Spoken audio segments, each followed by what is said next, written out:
this video, we will be reviewing the exponent properties from middle school, and you probably reviewed them in Algebra 1 again too.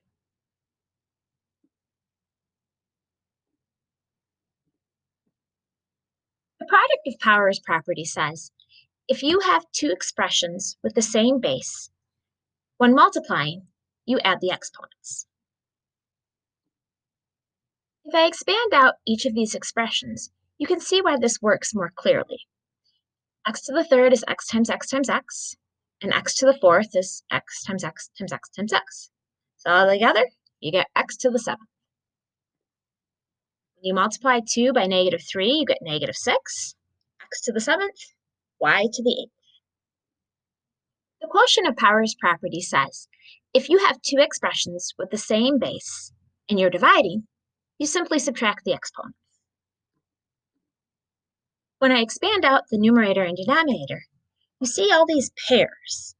You know a number divided by itself is 1. So really what we're doing here is we're pairing up.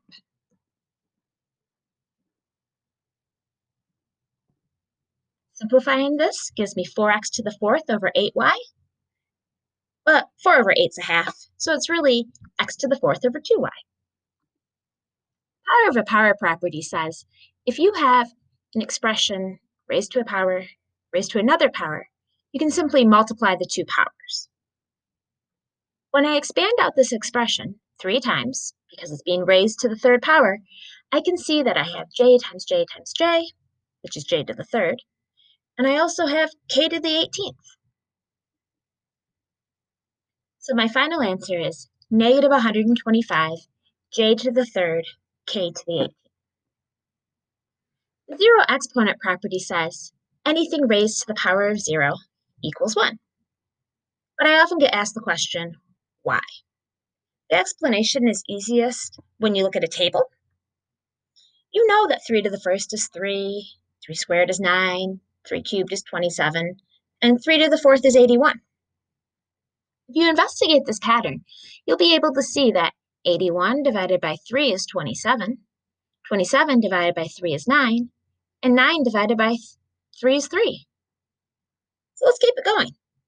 3 divided by 3 is 1, 1/3, 1/9.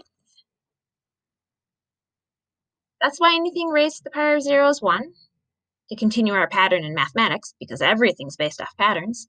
And that's also why negative exponents work. So knowing the zero exponent property makes these next two examples quite simple.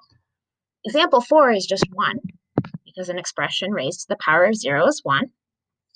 And in example 5, this part equals 1, so -5 times 1 is -5. You can think of a negative exponent as being location-based almost. X to the -1 is 1 over x, and a negative exponent, it switches the position in an expression. So I changed those negative exponents into positive exponents, so it would all be easier to work with. In the top, I can see that I would be left with x to the 7th, and in the denominator, y to the 7th. In the second expression, I can see that I would be left with 10x to the 7th, y to the 7th, all over 4.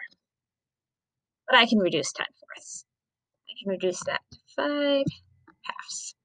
So 5/2, x to the 7th, y to the 7th, all over 2.